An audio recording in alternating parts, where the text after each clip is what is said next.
It's a good day to brew, baby. What is up, YouTube? It's your boy Millzy, back with a hometown commander, and we are back for another episode of Millzy Brews, the show where I brew my version 1.0 deck list of the commander in front of us on my quest to outbrew your favorite Magic channel. Like I said, Millzy Brews is the show where I brew my version 1.0 deck list of the version of the commander in front of us, and Lord of the Rings is here.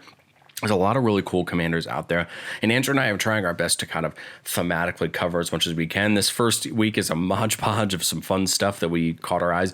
In the next couple of weeks, hopefully we're going to try to pin it down a little bit more into some themes. Next week is humans theme, and I'm so excited. I've been looking to make another humans deck for a long time since I gave up on Kyler, but you will hear more about that next week. This week, we have a mono green deck, which is right after my heart. We're looking at Fangorn, Tree Shepherd, a 7-mana 4/10. Treefolk you control have Vigilance. Whenever one or more Treefolk you control attack, add twice that much green, and you don't lose green mana as steps and phases end. I love this card. Of course, Treefolk are not the cheapest of creature types, so that whenever a Treefolk attack, you get twice that much green mana is absolutely killer. Giving them Vigilance helps out a ton because they are a big voice, so we want them to block as well as attack. And I just love some of the new Treefolk support in Lord of the Rings. For anyone who's not aware, the Ent are a race of Treefolk in the Lord of the Rings, so it only feels right that we get Treefolk that are Ent in the deck. But we have a mono green Treefolk list, guys, and it is a ton of fun. It is going to go wide, hopefully go tall. And I think the big thing we're trying to do with this deck is to use something like assault formation, so we deal combat damage equal to our toughness rather than our power, because a lot of our Treefolk got bigger butts than they do attack. But we'll talk about that in a second. Let's get it in. Mana base is going to look pretty easy here. Castle Garenbrig, because it can ramp us up on mana. Nykthos, because we're going to hopefully get a pretty wide board and use all that green. And then Yavimaya, just I think just because of the new Fangorn. The new Fangorn Forest art, love it, and that can allow this or this to tap for green if need be. But pretty basic mana base. All right, getting up into the enchantments, we talked about Assault Formation. Assault Formation is a pretty great card. Each creature you control deals combat damage equal to its toughness rather than its power. Look at our commander at a 4/10 would now be dealing damage as a 10 instead of a 4. Beastmaster Ascension is going to help us even if we can't.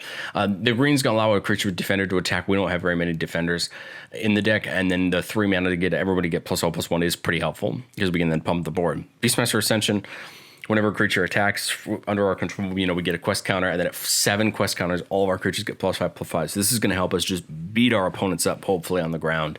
And since our creatures have Vigilance, they can attack, and then that +5/+5 stays there even for blocking. So I love it. Blanchwood Armor just feels so right in this deck. Enchanted creature gets +1/+1 for each forest you control.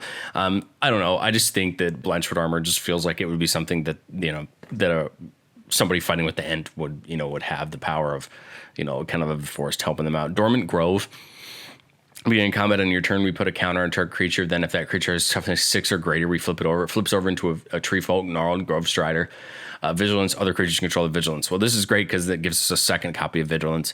Garruk's Uprising, when it comes in, if we have a power 4 or greater, we draw a card. Everybody has trample of our creatures. And then whenever a creature we control the power 4 or greater enters in, we draw a card. This card seems like a slam dunk in a deck like this, giving all of our creatures trample and helping us get through for good damage. Guardian Project, whenever a non-token creature enters battle from our control, if it doesn't have the same name as another creature control, we draw a card. So almost always we're going to draw a card off the Guardian Project.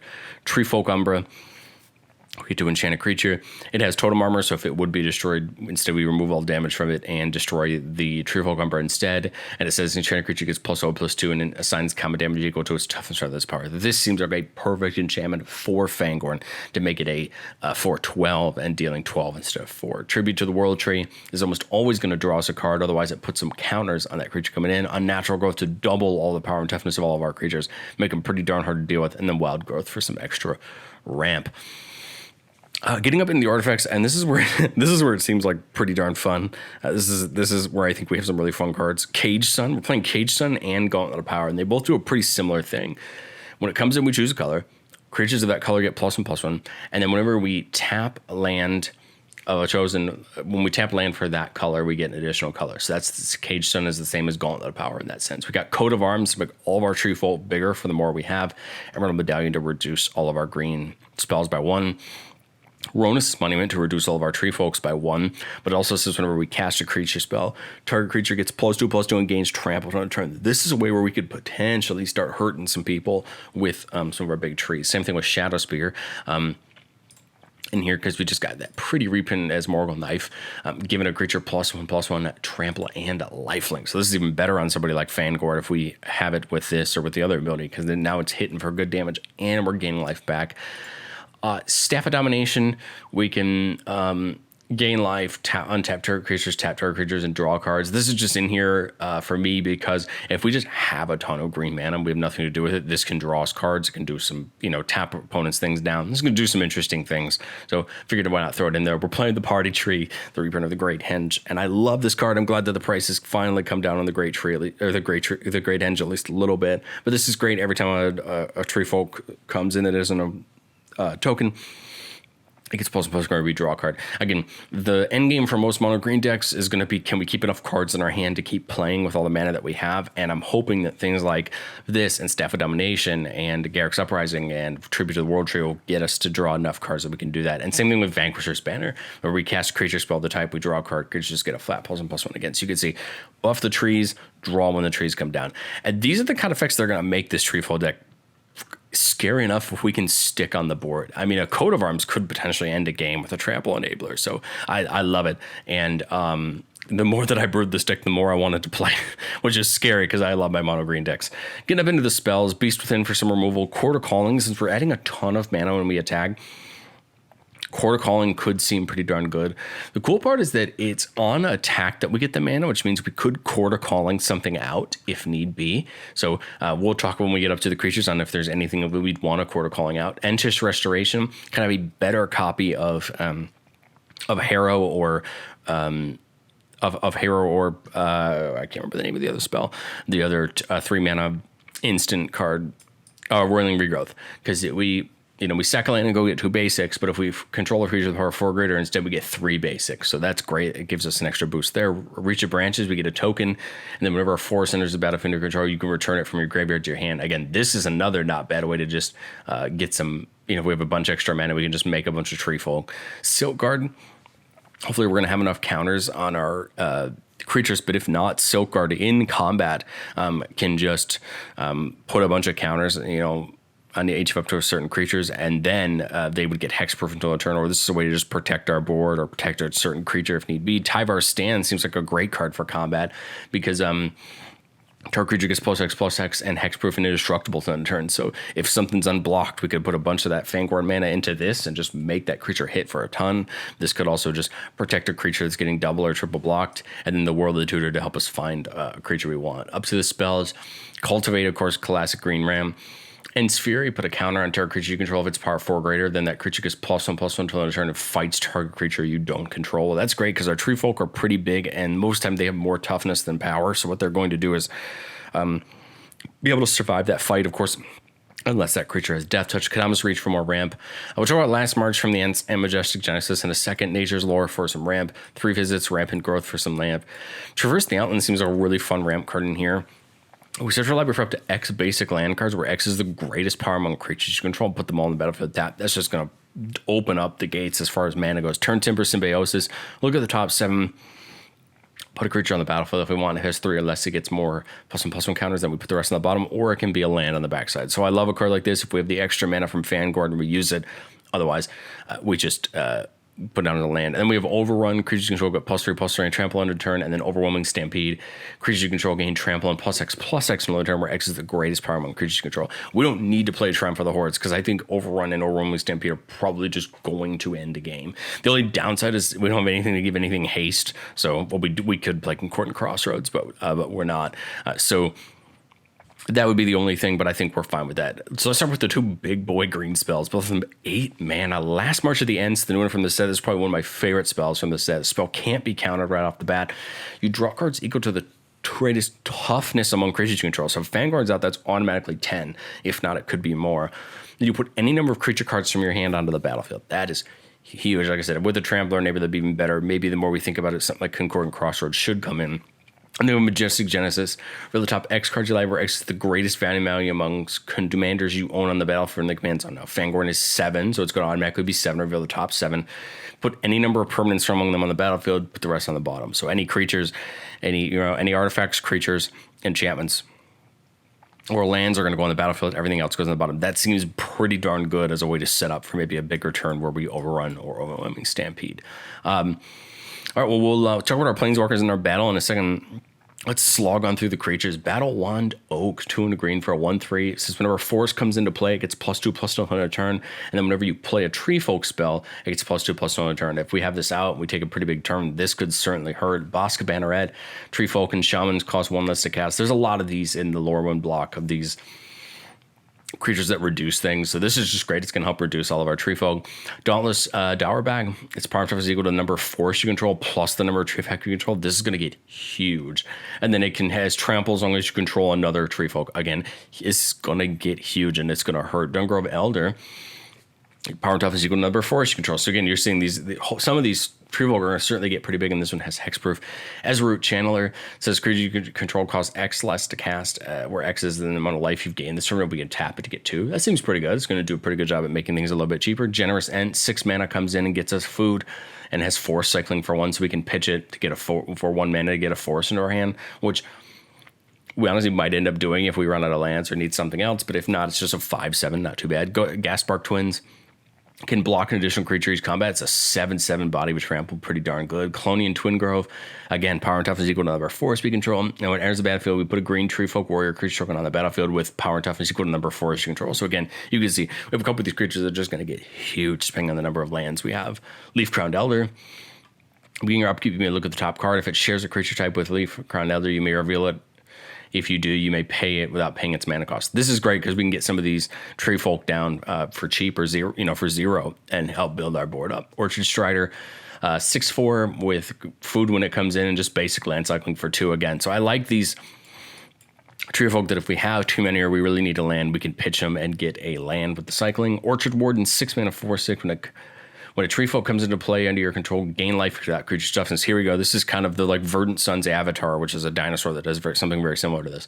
It's great because it's going to gain us some life back. Quick Beam, one of the new Treefolk, whenever it or another Treefolk enters the battlefield you control, up to 2 creatures you control get +2/+2 and trample. Quick Beam is another great creature we want because every Treefolk coming in is going to buff the rest of our Treefolk. As you can see, this is hopefully just going to get out of hand.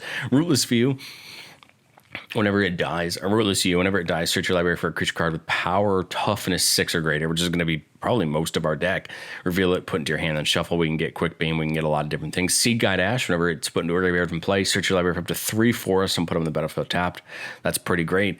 Timber Protector, other Treefolk get +1/+1, and other forests and Treefolk you control have indestructible. That's great because now we can hopefully protect ourselves from some board wipes. Timberland Ancient, another forest cycling Treefolk. Treefolk Harbinger, whenever it comes in, we can search our library for a Treefolk or forest card, put it into our hand. So here we go. We can go get a Treefolk we want, like a Quick Beam or Woodfall Primus or Gaspark Twins or some of those guys. Or we can go get a forest and put it on top. Treefolk Seedlings, its toughness is equal to the number of forests you control. So again, another great body. And like I said, with that aggravated assault, the assault formation, now it's dealing a lot of damage. Open World Observer, whenever a creature with toughness 4 or greater dies, we draw a card. This is going to pay us back for our Treefolk dying. Unstoppable Ash, champion a Treefolk or warrior. And then when there's sacrifice, unless you remove another Treefolk or warrior you control from the game, when this leaves play, that card returns to play, and whenever a creature you control becomes blocked, it gets +0/+5 until it turns. If someone tries to block one of our Treefolk, we're definitely going to live that combat. And if we have Assault Formation out, it's going to hit even harder. Vertaloth the Ancient, 6 mana with Kicker. This is when it enters the battlefield. If it was kicked, put X/1/1 sapling tokens onto the battlefield. This is sapling creatures and other Treefolks get +1/+1. So again, we can make some little bodies to block, and then it gives all of our Treefolk a buff. Warden of the Woods, 6 mana, 5/7. When it becomes target of a spell or ability an opponent controls, we can draw 2 cards. It has Vigilance, so it's going to hit. Woodfall Primus, when it enters the battlefield, destroy a permanent. It has Persist, so when it dies, it comes back with a -1/-1 counter, and that's great. The really cool part about something like Woodfall Primus is if we have the Great Henge out, what will actually happen is Woodfall Primus will try to come back with a -1/-1 counter, but the Great Henge will actually put a +1/+1 counter on it as well, and they will cancel out. So basically, Woodfall Primus will just continue to come back. And then Eudora, whenever another non-token creature you control dies, you can return it to the battlefield as a forest. That's a pretty darn good ability, and especially a deck like this. And it just got that reprint in the Multiverse Legends, so I love that. Feels great. I like this creature base. I mean, there's nothing super flashy, right? But there's a lot of big Treefolk that are going to be tough to deal with. And once we get that Trample Enabler down, it's certainly going to be a good time. But it's not just that. We have Nissa Synonymous that -7 says until end of turn, creatures you control get +1/+1 for each forest you control and gain trample. There's another way to end the game. We're going to have lots of mana to put Nissa down, more likely. It can make a Phyrexian Horror where X is its loyalty. So another big creature, if we need to, it can destroy artifacts and enchantments. I love it. We of course have Wrenn and 7 because it makes Treefolk, because -3 says create a green. Their -3 says create a green Treefolk with reach and power and toughness equal to the number of lands you control, not just forests, but lands in general.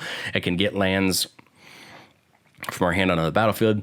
It can look at the top 4 and get all lands into our hands that way, and then the -8 returns all permanent from our graveyard to our hand, and we get an emblem with even a maximum hand size, so we can get a bunch of things back. But I think Wrenn and 7's really there for the -3, and we can either just -3 once, or we can +1 and -3 twice. So I really like Wrenn and 7. It seems like a fun Planeswalker for this deck, and it's going to make us another big blocker. And then we have Invasion of Ikoria on the front side.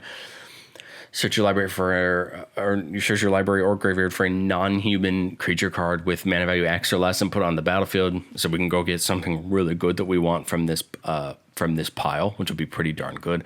And then on the backside, we get Zalortha that says each non-human creature may have you may assign its combat damages that weren't blocked. So this is going to effectively give us trample and just beat over our opponents that way. This deck seems like a ton of fun. It's not terror expensive, and I feel like this is a classic example of a green deck where if you have enough mana and you give it enough turns, I think we're just going to put a massive board of Treefolk down and run over our opponents. Man, this makes me so happy. I already have a mono green deck, so I don't really see any point in running this deck for me personally. But I think this deck looks like an absolute ton of fun. None of the Treefolk are terribly expensive. A lot of the cost of this deck is coming from my choices of, artifacts and enchantments, and Nykthos is almost $30 itself. So you take Nykthos out and you're dropping that price down too. But I love it, just like every deck in Millzy Brews. Let's get into some Playtest. We see a 4-land hand, which is killer. It's going to help us get Fangorn out pretty quickly. Turn 1, let's get a forest down. Turn 2, this is going to be a very similar game plan, get a forest down. Now, hopefully we see some ramp here in the next turn or two. That would be kind of what you'd want from a hand, but I think this is a pretty safe hand. We have the Beast Within to react if need be. Turn 3, let's get the Castle Garenbrig down. And now we can use this Beast Within if need be. Turn 4, we'll get the forest down. Now we just need one more forest, and we'll have access to 6 mana for a creature. All right, turn 5. The first time we would have 6 mana for a creature, but we don't have a creature. So I think here I would probably just get the Garruk's Uprising down. No, we don't draw a card right now, but I think it's going to be helpful. Okay, well, here we go. Now we have enough. We can tap the 4 into Castle Garenbrig for 6 and 7 to get down Fangorn. And now we have our commander down. That's going to be pretty darn helpful. Get this down here. We don't have another creature. We cannot do the Last March of the Ents. We're 1 mana off. We could do the Turn Timber Symbiosis, which could be a ton of fun. We do have enough mana for it, and it probably would end up being pretty good. But I think I'd probably just get the Cage Sun down here. I realized we would have drawn off the Fangorn. I wasn't paying attention, but I get the Cage Sun down, and then we could Ent's Fury if we wanted to have this fight something, because we would have 2 mana now with the Cage Sun because we had 1 land left. Next turn, we will play our land. We see the Gauntlet of Power as well, and I'm pretty tempted to throw this Gauntlet of Power down 1, 2, 3, 4, 5, because now we have 9 mana, and we could do this Ents. So let's do it. This would be right now. Fangorn would be a 12, so we would literally draw 12. 1, 2, 3, 4, 5, 6, 7, 8, 9, 10, 11, 12. And we would just dump every Treefolk. That's not Treefolk. I just did the art. All right, so we would dump Rootless Yew, 2, 3, 4, 5. So we got 5 creatures out of that. And we would actually draw 1, 2, 3, 4 more cards, which is kind of killer. because now we're going to end up having to pitch, but and we'd end up having to pitch like 4 cards. I think we just pitch Forest at this point. 2, 3, 4, 1, 2. We have 11, 5, 6. I'd probably just pitch those and maybe the Fury if we haven't used it. Now we're back down to, down to 8. Let's pitch the... Don't want to pitch the Stampede. Let's pitch the Quarter Calling, I guess. And then this turn, what we can do is either just straight Stampede and probably end the game, or you get the Nykthos down, you play a couple more creatures, and then you Stampede, and again, probably your win point there. All right, so let's rock it back one more time. Ooh, one lander is kind of rough. Let's do that one lander again. Jeez. Okay, mulligan again. And one lander again. Man, sometimes I swear Moxfield just doesn't like us as far as this playtest goes. I playtest decks on here that I playtest all the time and I still have issues. So I'm not sure what it is, but we will stick along with it. Turn 1 Forest, and we could put the Harbinger down. What I would probably do is go get something. We have to go get a Treefolk. I'd love to get something like Quick Beam, because it's one of those Treefolk that as things come in, we get to buff up our creatures. So I would probably get something like Quick Beam, close and shuffle, and put it on the top. We would draw that Quick Beam, get the Garenbrig down, and that would probably be good for turn. Oh, sorry, we put with the Banneret. Sorry, I thought that was a spell. Get the Banneret down. So now our Treefolks are costing 1 less. Turn 3, get this down, and I don't think we can do anything yet, which is perfectly fine. Turn 4. Get this down, and I think we're still 1 mana off either of these guys, which is okay. Turn 5, get this down, and now we can get Quick Beam or that down. We'll get Quick Beam down.